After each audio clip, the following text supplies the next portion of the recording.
दोस्तन अलाई किथे बुधो या अची वियो उन्हें गीता जी फरमाइश रखी अथनि तई महबूब साईं हयातीअ ते कहिड़ो भरोसो आहे मिलियाऊं त कुझु दफ़े अखियुनि खे ॾिसी कोठराओ त थिए अर्ज़ कयईं ओ पंहिंजी आख़िरी अॼु मुलाक़ात आहे वरी ज़िंदगीअ में पोइ मिलूं न मिलूं हिक ॿिए सजण पोइ अचूं न अचूं अॼु विछड़ण वारी रात आहे पंहिंजी आख़िरी अॼु मुलाक़ात आहे ओ पंहिंजी आख़िरी अॼु मुलाक़ात आहे वरी ज़िंदगीअ में पोइ मिलूं इरफान अली यारी जो साथ जो पर वरी फरमाइश न जाए वरी ज़िंदगीअ में पोइ मिलूं न मिलूं मोह हिक ॿिए जो पोइ ॾिसूं न ॾिसूं अॼु विछड़ण वारी रात आहे अॼु आख़िरी हीअ मुलाक़ात अॼु आख़िरी अॼु मुलाक़ात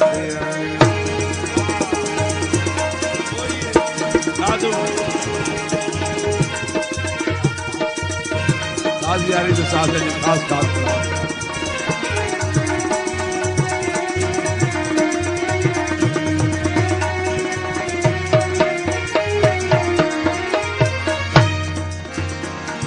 अज वे हुसजन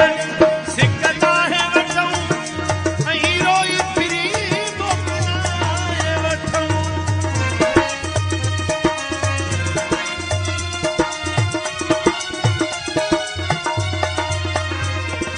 अज वे हुपरी सिकता है वठूं अहीं रोई सजन मोकलाए वठूं हालत थी बिनी जी छात आहे अजो आखिरी मुलाकात वरी ज़िंदगीअ में पोइ मिलूं न मिलूं हिक ॿिए ॾिसो पोइ अचूं न अचूं वरी ज़िंदगीअ में पोइ मिलूं न मिलूं हिक ॿिए सैयद पोइ अचूं न अचूं अॼु विछड़ण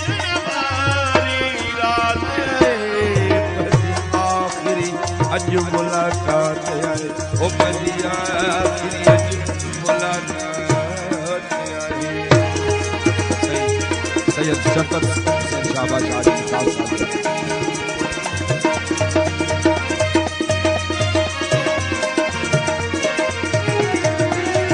शिराज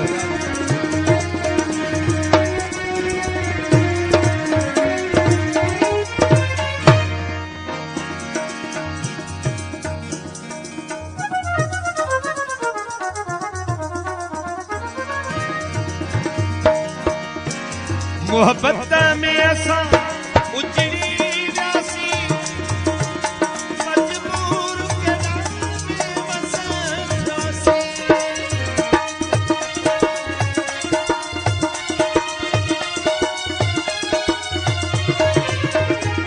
मोहब्बत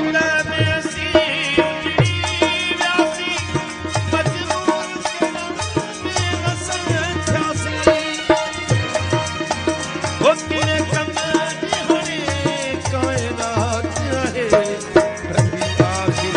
अॼु मुलाक़ात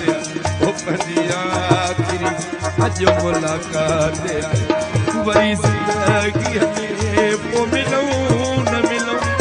हिक ॿिए सजण पोइ अचूं न अचूं ओ अॼु विछड़ण वारी रात आहे पंहिंजी आख़िरी अॼु मुलाक़ात पंहिंजी आख़िरी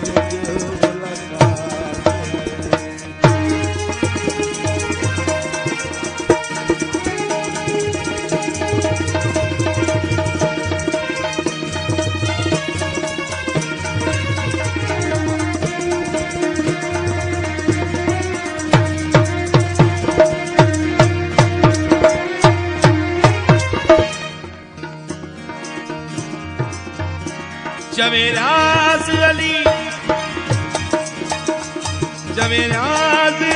शाह जवेराज अली शाह दुख सहिदाए वो लगई ही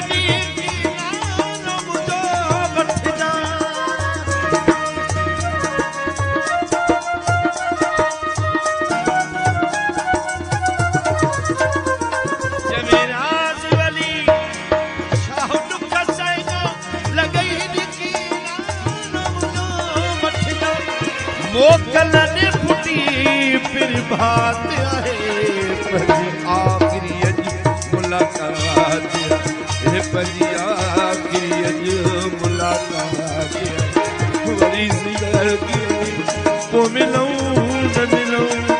एक ॿिए जे सजन को अचूं न अचूं लाड़काणे वरी को अचूं न अचूं